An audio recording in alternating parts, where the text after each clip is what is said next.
Le tempérage, c'est la phase unique, la seule que l'on connaisse aujourd'hui, qui permet, une fois fondu, de rendre au chocolat son point de fusion, son craquant, son fondant, et puis accessoirement, son brillant. Il y a plusieurs manières de tempérer le chocolat, on appelle ça aussi cristalliser. Je vais donc utiliser aujourd'hui le système de la vaccination.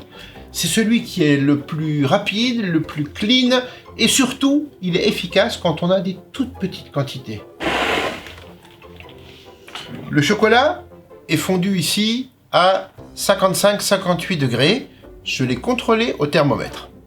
Je mets du chocolat qui est stable, cristallisé. Et comme par enchantement, eh bien, dès que la température va atteindre les 31-32 degrés, le beurre de cacao stable ajouté par le biais des fèves va commencer, un peu comme des hypogloutons, va commencer à cristalliser le beurre de cacao qui était chaud et liquide. C'est là que l'on parle de tempérage par vaccination. Donc chocolat bien chaud, chocolat bien tempéré, tel que vous le recevez. Et là, tout simplement, il faut mélanger régulièrement.